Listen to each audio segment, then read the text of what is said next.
காலத்தை கருதி, நேரத்தை கருதி, சூழ்நிலையை கருதி நான் எண்ணுகின்ற கருத்துக்களை சுருக்கமாக சொல்லி விடைபெறலாம் என்று நினைக்கிறேன்.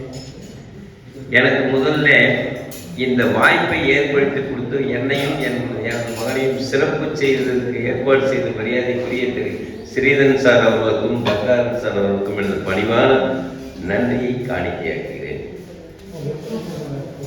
ஒரே ஒரு விஷயம் என்னன்னா, ஒரு கூட்டத்தில் என்னை பற்றி ஒரு 2 வரி சொல்லியிருக்கோம். நான் கிட்டத்தட்ட 1968ஆம் ஆண்டு பிப்ரவரி மாதம் 14ஆம் தேதி ஒரு பஞ்சாலையில் என்னை இணைத்துக் கொண்டேன்.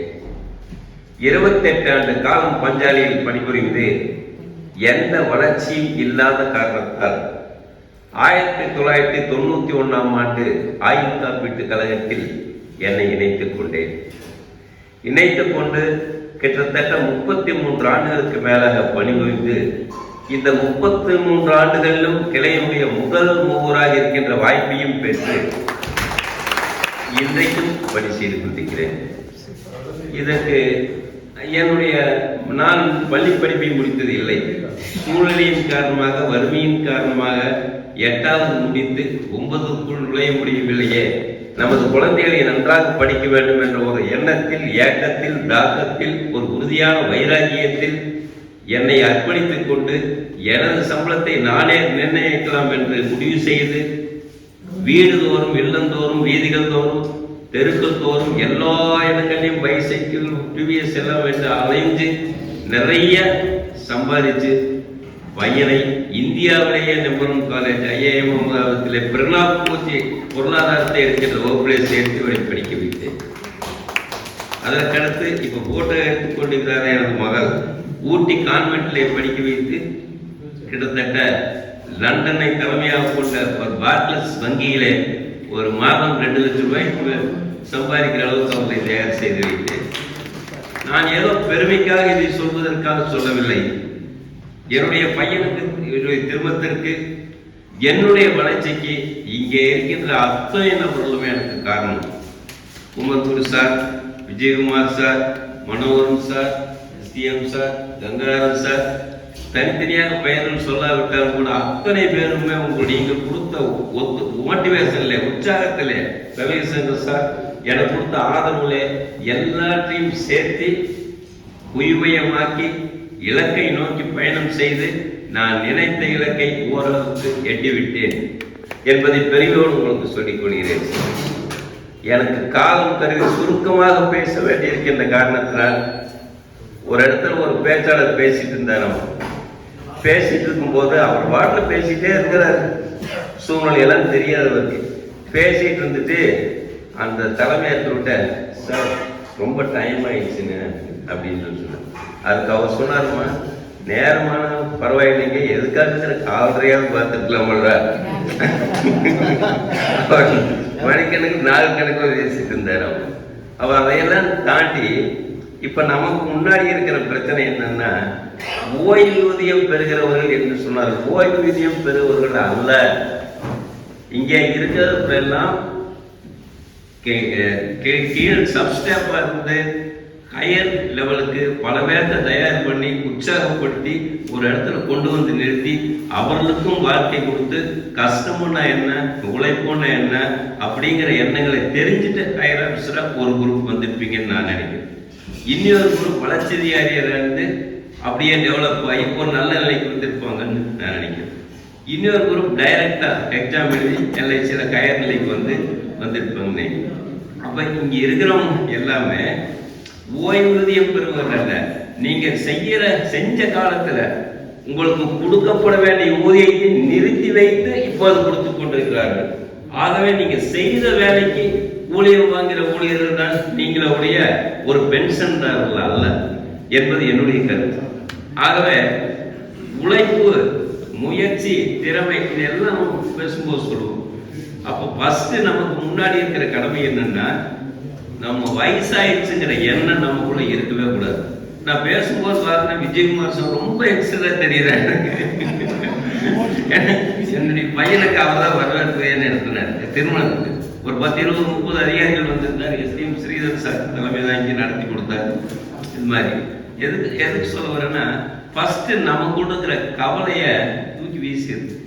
எல்லா மனிதருக்கும் கவலை உண்டு, எல்லா மனிதருக்கும் பிரச்சனை உண்டு, எல்லா குடும்பங்களிலும். ஏன்னா பிரச்சனைகளுடைய தொகுப்பு தான் வாழ்க்கை, நம்ம எண்ணங்களுடைய தொகுப்பு தான் வாழ்க்கை, நம்ம சிந்தனைகளுடைய தொகுப்பு தான் வாழ்க்கை.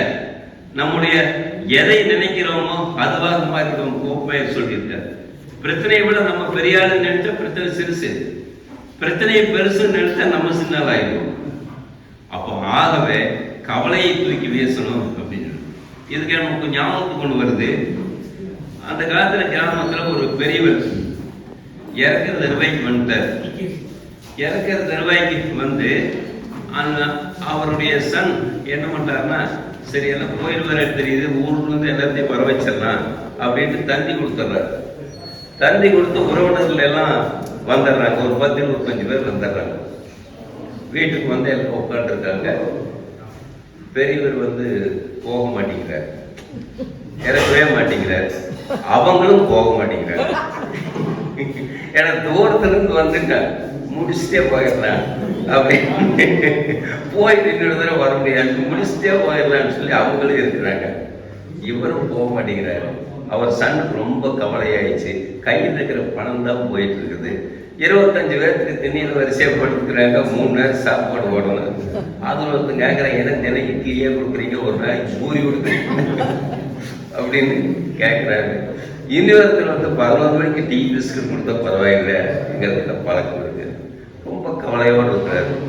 கவலையோடு இருந்துட்டு இருக்கும்போது நைட்ல இவர் தூக்கம் வரல, எல்லாரும் தூங்குறாங்க, பெரியவரும் தூங்குறாரு. அப்படியே வெளியே வரும்போது பக்கத்து வீட்டு நண்பர் ஒருத்தர் வர்றாரு. என்னன்னா இந்நேரத்துக்கு நடந்துருக்குறீங்க, என்ன பண்றது, தந்தி கொடுத்துட்டேன், எல்லாரும் வந்துட்டாங்க, கையில் இருக்கிற காசு தான் தீருது, எங்க அப்பாவும் போக மாட்டேங்கிறாரு, அவங்களும் போக மாட்டேங்கிறாரு, என்ன பண்றதுன்னே தெரியல அப்படின்னு சொல்லி யோசிக்க. நீ இதுக்கு எது கவலைப்படுற, நம்ம டாக்டர் தரல, அவர்கிட்டையும் போகலையா, கைராசி டாக்டர் அப்படியா, எங்க இருக்காரு அப்படின்னு கேட்கிறேன். வடக்காதிரியில் இருக்கிறாரு அப்படின்னு சொல்லி சொல்றாரு. சரின்னு சொல்லி, அப்படியா 100 ரூபாய் செலவு, என்ன பண்ணுவார் அவர், எனக்கு ஒரு முடிவு பண்ணுவார் கொள்வார் அப்படின்னு சொல்லி சொல்றாரு.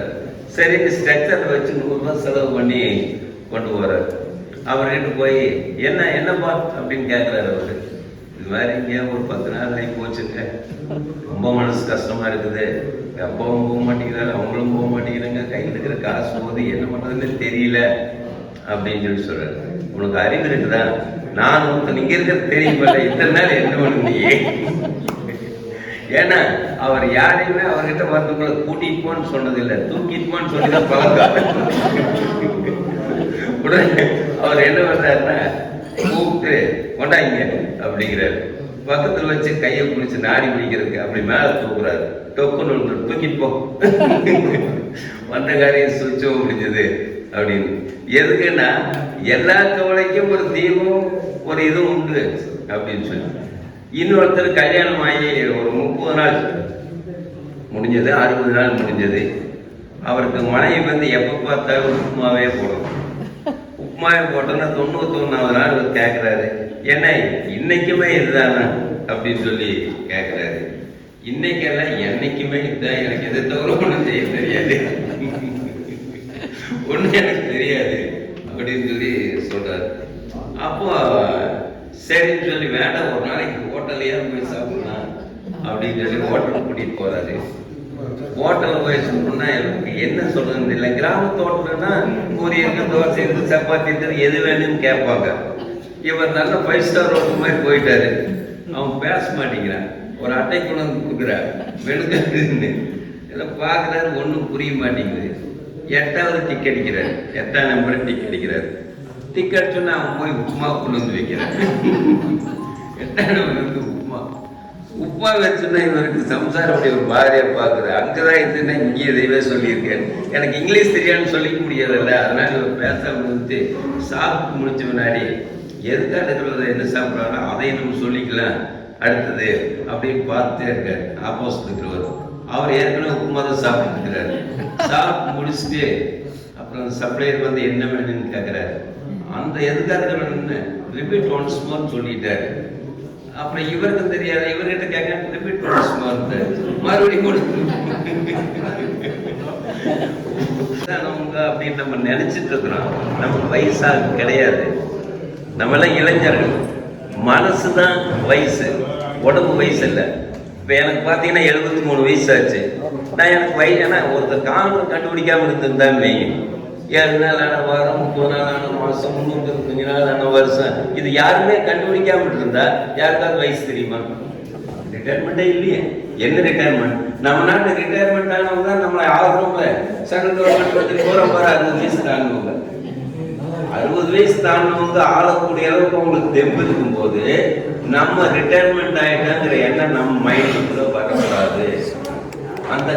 அந்த எண்ணம் ஃபர்ஸ்ட் வரக்கூடாது. இப்ப நம்முடைய எண்ணம் என்னன்னா, நம்ம எல்லாம் இளைஞர்கள். ஏன்னா முரண்பாடுகள் நிறைந்த உலகத்துல தான் வாழ்றோம். முரண்பாடுகள் உள்ளடக்கிய மனிதர்கள் தான் நாமும் இருக்கணும். நம்ம எல்லா நேரமும் ஒரே மாதிரி மனசு இருக்காது. ஒரு நேரத்தில் ஒரு சீட்டு ஒரு மாதிரி நினைக்க, இன்னொரு நேரத்தில் இன்னொரு சீட்டு. அதுக்கு இடையே தான் ஒரு நதி கொண்டு போயிட்டு இருக்கு. அப்போ முரண்பாடுகள் நிறைந்த இடத்துல வாழ்ற நம்ம உடன்பாடானதுக்கு என்ன பண்ணுமோனா அட்ஜஸ்ட்மெண்ட். எந்த சூழ்நிலையும் ஏற்றுக்கக்கூடிய மனப்பக்குவத்துக்கு நம்மை தயார் செய்யணும். என்ன காரணம்னா, நம்ம பெற்றோர்களுக்கு அடங்கி இருந்து நடந்துட்ட மாதிரி இன்னைக்கு நம்ம குழந்தை நமக்கு இருப்பாங்கிற எதிர்பார்ப்பே நமக்கு இருக்கக்கூடாது. ஏன்னா அவங்களுடைய மனோநிலை வேறு. உலகம் சுருங்கி கைக்கு வந்துருச்சு. எந்த நேரத்தில் எது வேணாலும் பார்க்கலாம். ஆனா உள்ளங்கள் எல்லாம் விரிஞ்சிருச்சு. இன்னைக்கு ஒவ்வொரு இல்லத்திலுமே யாராவது ஒட்டுக்கா உட்காந்து பேசுறோமா?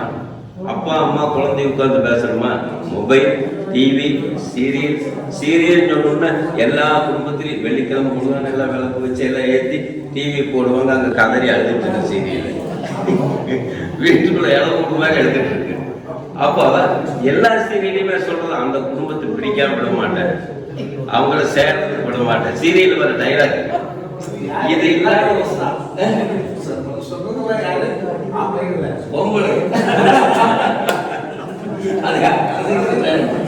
ஒவ்வொரு ஆணுக்கு பெண்கள் இல்லைன்னா ஆண்கள் வெட்டியடிக்க முடியாது. இது அந்த காலத்துல இருந்தே சொல்றாங்க. ஏன்னு கேட்டா, பொம்பளைகிட்ட தோத்தா தான் வாழ்க்கையிலையும் ஜெயிக்க முடியும், தொழிலையும் ஜெயிக்க முடியும். ஏன்னா வடக்கு போன தெற்கு போன சொல்லிட்டு இருந்தோம்னா ஜெயிக்க முடியாது. நம்ம நோக்கம் நீ ஒருத்தர் சமையல் பண்ணி கொடுத்தாங்க, ரொம்ப காரமாயிடுச்சு, நிறைய சம்சாரம் போட்டுருச்சு.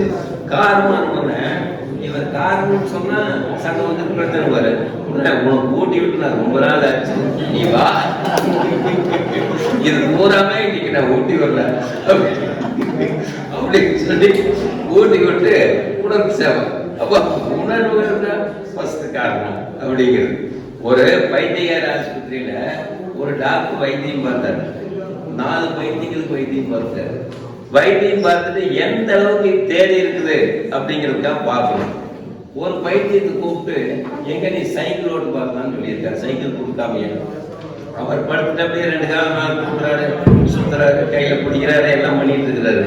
என்னடா சைக்கிள் எல்லாமே சைக்கிள் ஓட்டிட்டு இருக்கிறாரு, இவர் இன்னும் தேரலன்னு டாக்டர் முடிவு பண்ணி இன்னொரு வைத்தியத்தை கூப்பிட்டு, அவன் சைக்கிள் ஓட்டினா நீயும் ஓட்டுங்கிறாரு. அவரும் அதே மாதிரி பண்ணிட்டு இருக்கிறாரு. ஓ, 2 பேருமே தேரல. இன்னொரு வைத்தியத்துக்கு நீயால் ஓட்டுங்கிறாரு. அவரு பேசாம கால் வைக்கிறாரு, கொஞ்சம் கை வைக்கிறாரு, பரவாயில்ல ஏதோ சொல்லி பக்கத்தில் போய் கேட்கிறாரு. அவங்க 2 பேரும் சைக்கிள் ஓட்டினாங்கல்ல, ஏன்பா நீ சைக்கிள் ஓட்டிய? வண்டி இறக்கத்தில் போயிட்டு பெடல இது பண்றது அப்படின்னு. எதுக்குன்னா, இந்த மாதிரி நகைச்சுவை நிகழ்ச்சிகளை நம்ம மனசுக்குள்ள நம்ம கொண்டு வந்துக்கணும். கடந்த காலத்தை பத்தி கவலைப்படக்கூடாது, எதிர்காலத்தை பத்தி நம்ம வருத்தப்படுவோ கவலைப்படக்கூடாது. இந்த நிமிஷம் இந்த நொடி நம்ம கிட்ட இருக்கு. ஒரு நாளைக்கு 86,400 செகண்ட்ஸ் இருக்கணும். எவ்வளவு நேரம் நம்ம சிரிச்சுட்டு இருக்கிறோம், எவ்வளவு நேரம் எதையுமே திங்க் பண்ணாம இருக்கணும். கங்காதர் சார் அடிக்கடி சொல்லுவார், எனக்கு சொல்ல ஞாபகத்துக்கு வருது. ஏன்னா திண்ணிய நெஞ்சம் வேண்டும், தெளிந்த நல்ல அறிவு வேண்டும், நல்லது எண்ணம் வேண்டும், எண்ணி எதை முடிக்க வேண்டும். இதான் சொல்லுவோம், இதை சொல்வார். அப்போ நம்ம எண்ணம் சொல்லாகும், சொல் செயலாகும், செயல் பழக்கமாகும், பழக்கம் வழக்கமாகும் சொல்லுவோம். ஒரு 21 டேக்ஸ் ஆக்ட்னு சொல்லி உலக அறிஞர்கள்ல ரிச்சர்ட் கார்டன் சொல்லி அமெரிக்காவில் ஒரு அறிஞர், அவர் என்ன சொல்றாருன்னா, நீ எதை அடையணும்னு நினைக்கிறியோ, சந்தோஷத்தை அடையணும்னு நினைக்கிறியா, ஒரு இலக்கு அடையணும்னு நினைக்கிறியா, உன்னுடைய பயணத்துல சின்ன சின்ன தடைகள் வரும். நீ கிளம்பும் போது நான் வீட்டுல சீமாரி எடுக்கலாம், டம்ளர் உடம்பு எடுக்கலாம், இதாவது இங்க வச்சது அப்படி இப்படின்னு டென்ஷன் பண்ணிட்டீங்கன்னா உன்னோட உடம்பு அதுல இருந்து வெளியே வர்றதுக்கு 1 மணி நேரம் 2 மணி நேரம் ஆகும். உன்னுடைய இலக்கை நோக்கி நீ பயணம் பண்றது தடைப்படும். சின்ன சின்ன விஷயங்கள்ல நம்ம வீட்லயே பாத்தீங்கன்னா நீங்க கோயிலுக்கு போகலாம், படத்துக்கு போகலாம், கோயிலுக்கு போகலாம் பாங்க, முரண்பட்டு கூடாது. அட்ஜஸ்ட்மெண்ட். வாழ்க்கை என்பது அட்ஜஸ்ட்மெண்ட். வாழ்க்கை என்பது பிரச்சனையுடைய தொகுப்பு. வாழ்க்கை என்பது எண்ணங்களுடைய தொகுப்பு. வாழ்க்கை என்பது நம்ம சிந்தனையுடைய தொகுப்பு. நான் பேசிட்டு இருக்கும்போது உங்க எல்லாத்துடைய கவனம் வேற பக்கமும் இருக்குது, பேசுறதையும் கேட்கறீங்க. நானும் பேசிட்டு இருக்கிறேன், என்னுடைய கவனம் வேற பக்கமும் இருக்குது. அதுக்கு என்ன காரணம்னா, மூளை 650 வார்த்தைகளை கேட்ச் பண்ணும், வாய் 150 வார்த்தைகளை சொல்லும், மீதி வெற்றிடமா இருக்கும். நம்ம எதை நினைக்கூடாதுன்னு நினைக்கிறோமோ அதைத்தான் ஜாஸ்தியா நினைக்கும். ஒரு கல்யாணத்துக்கு போறோம், யாரோ 2 பேர் நமக்கு ஆகாதம் பண்ணிட்டாங்கன்னா இந்த 998 பேர்த்தையும் பார்க்க மாட்டோம், அந்த 2 பேர்த்தையாவது கண்ணு பார்க்கும். இவங்க இருக்கும்போது வந்துட்டுவாங்க, நம்ம இவங்க இருக்கும்போது வந்து கொஞ்சம் நேரம் கழிச்சு வந்துட்டோம் முன்னாடி. அப்போ கெட்டது பரவற மாதிரி நேற்று சொன்னது என்கிட்ட, கெட்டது பரவற மாதிரி நல்லது பரவாது அப்படின்னு. அப்ப நம்ம மனசையும் கெட்ட எண்ணங்கள், கெட்ட சிந்தனைகள், நெகட்டிவான சிந்தனைகள் அதிகமா ஆதிக்கம் செலுத்துறதுக்கு நம்ம விடக்கூடாது. அதுக்கு என்னன்னா, மனித வாழ்க்கையின் உடல் ஆரோக்கியம், குடும்பத்துல ஒற்றுமை ஏற்படுத்தக்கூடிய, மன மகிழ்ச்சியை ஏற்படுத்தக்கூடிய, சந்தோஷத்தை கொடுக்கக்கூடிய, விவரங்களை எண்ணக்கூடிய ஆற்றல், சிந்தனை திறன் கொஞ்சம் வயதாக அதிகமா இருக்கிறதுனால நமக்கு எடுத்தா இருக்கு. இதை சரியா பயன்படுத்தாம நம்ம குழந்தையா மாறிட்டு வச்சுக்கோங்க. உதாரணத்துக்கு குழந்தை 240 தடவை ஒரு நாளைக்கு சிரிக்கணும்னு சொல்றாங்க. 240 தடவை தான் நம்ம எல்லாம் சிரிச்சுட்டு இருந்தோம்.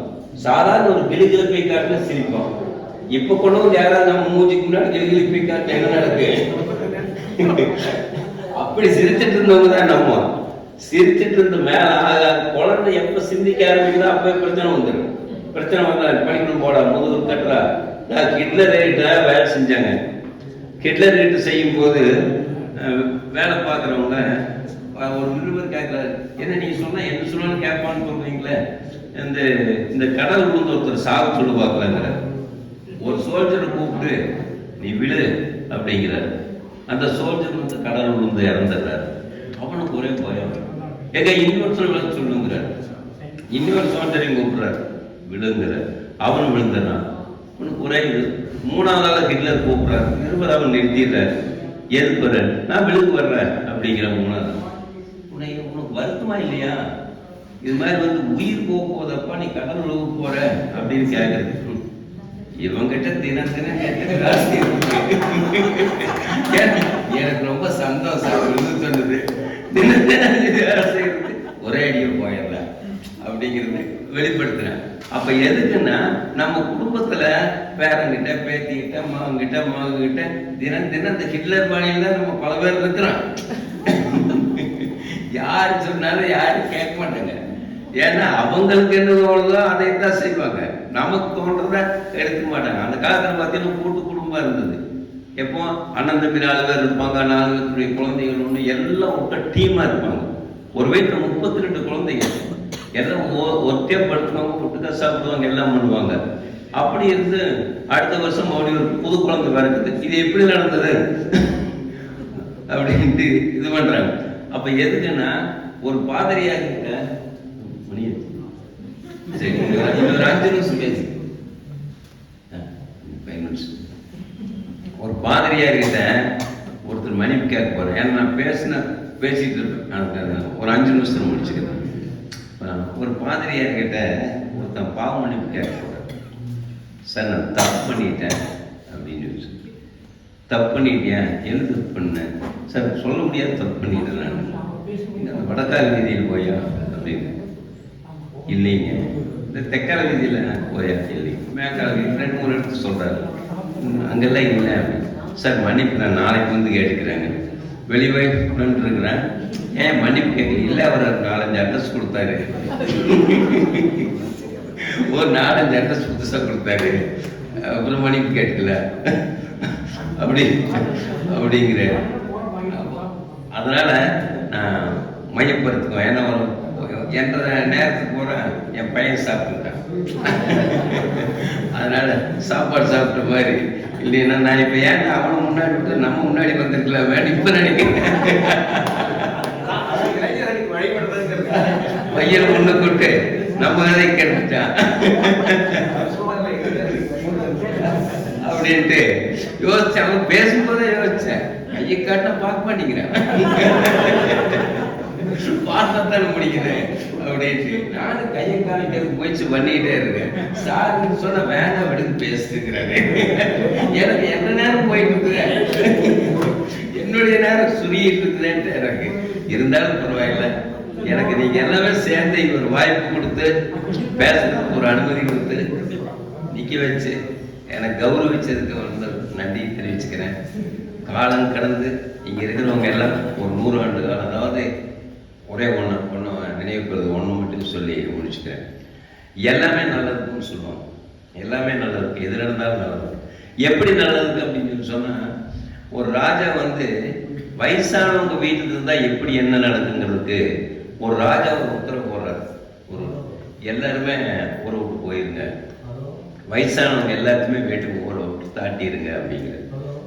இவங்கெல்லாம் தேண்ட சோறு சும்மா வீட்டில் ஓய்வூதியம் இருக்கிறவங்க இவங்கெல்லாம் ஒருத்தர் ஆக வேண்டாம், தாட்டிடலாம். இன்னைக்கு எப்படி குழந்தைங்க அமெரிக்காவுக்கு வான்னு கூப்பிடுவாங்க, குழந்தைய பார்த்துன்னு சொல்லுவாங்க, ரஷ்யாவுக்கு. இன்னைக்கு இருக்கிறவங்க பேரண்ட்ஸை சுத்தி காட்டுறது கூப்பிடுறதில்ல, குழந்தைய பார்த்து கூப்பிடுறது. சிங்கப்பூருக்குவா அங்க வாங்கிக்குவா. இன்னைக்கு நடக்கிறது என்னன்னா, நம்மளே தான் சந்தோஷப்பட்டு 4 ஊரா நான் வருஷமா சிங்கப்பூர் இருந்து அங்க போனவங்க தெரிஞ்சது போகும்போது ரொம்ப சந்தோஷமா போனேன். புது நாட்டு காட்டுறாரு, எங்கேயோ சுத்தி காட்டுவாரு, ஓரவு போற இந்த குழந்தைய தூக்கி போகிறாரு. அந்த மாதிரி அதனால வந்து அந்த மாதிரி ராஜா என்ன தேர்வு. அப்போ ஒருத்தருக்கு மட்டும் ஒரு பையன் மேல ஒரு பாசம் வந்துச்சு. அந்த பாசம் வந்தோடனே அப்பா கூட சுரங்கத்துல அடியில் ஒழிச்சு வச்சுக்கிறான். எல்லாரும் 4 பேர் கட்டியாச்சும் ஒருத்தர் மட்டும் அவருடைய அப்பாவை ஒழிச்சு வச்சிருக்காரு. இப்ப எதிர்நாட்டுக்காரர் படையெடுத்துட்டு வந்துடுறான். படையெடுத்துட்டு வந்து சொல்றேன், இந்த மாதிரி வந்து நான் ஒரு 3 கேள்வி கேட்கிறேன், 3 கேள்விக்கு நீ விட சொல்லிட்டீங்கன்னா உங்க நாட்டு மேல நான் பழத்தை கொடுக்கலங்கிறேன்.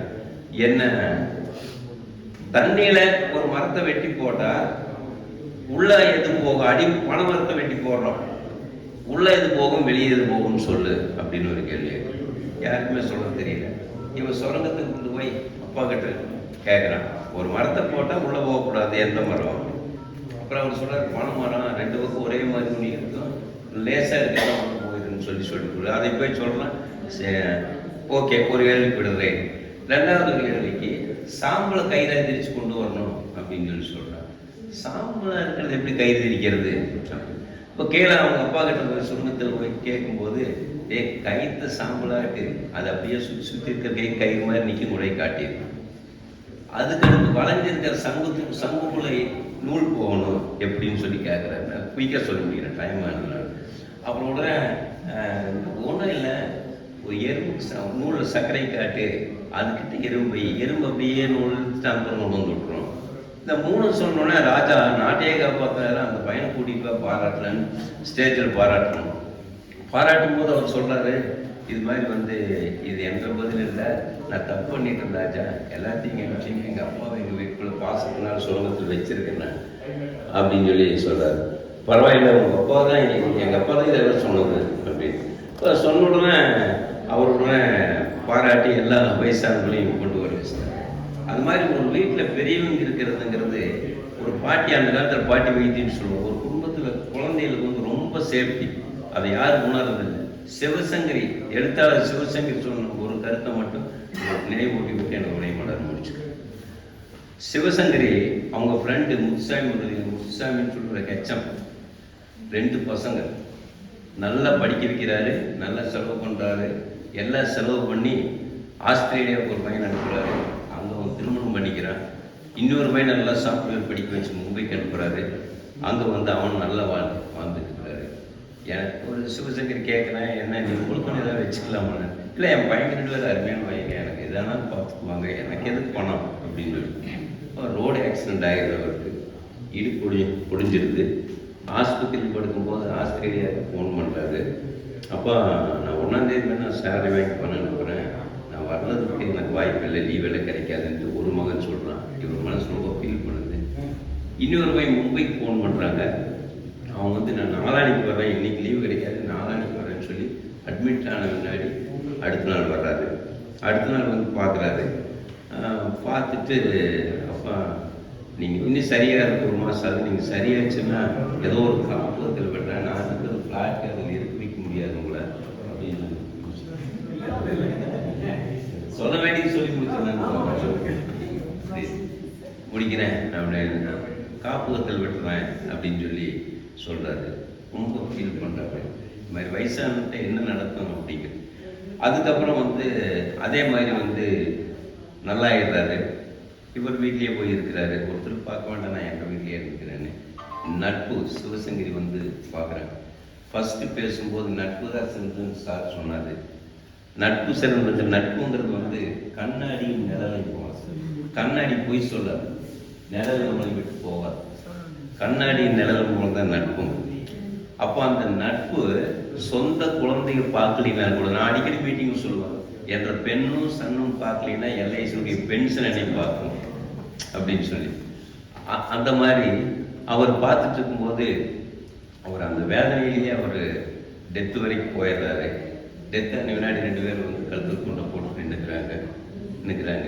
இதை வந்து அவங்க என்ன சொல்றாங்கன்னா, வயசானவங்க நம்ம எல்லா குழந்தையும் நம்மளை பார்த்து நல்லா வச்சுருக்குங்கிற எண்ணத்துக்கு நீங்கள் வெளியே வந்துருங்க, உங்களுக்குன்னு நீங்கள் ஒரு சேவை பண்ணி வைங்க அப்படிங்கிற ஒரு கருத்தை மையப்படுத்த அந்த கதையை சொல்லுது. இதே மாதிரி இன்னொரு கதையும் இருக்குது, அது வேண்டாம்.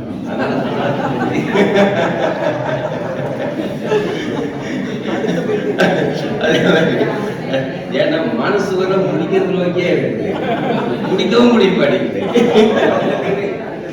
அதனால அடுத்த கூட்டத்தில் கண்டிப்பாக நான் வந்து ஒரு 1 மணி நேரம் கலந்துரையாடணும்னு நான் நினைக்கிறேன், ஆசைப்படுறேன். இன்னும் பல நேரத்தில் நம்ம வயசு நம்ம பகிர்ந்து அப்படின்னு சொல்லி நான் நினைக்கிறேன். அதனால வந்து எனக்கு இப்படி ஒரு வாய்ப்பு கொடுத்து சிறப்பு கொடுத்து கௌரவிச்சதுக்கு எல்லாத்துக்கும் என்னுடைய மனமார்ந்த நன்றியை நான் காணிக்கையாக்கி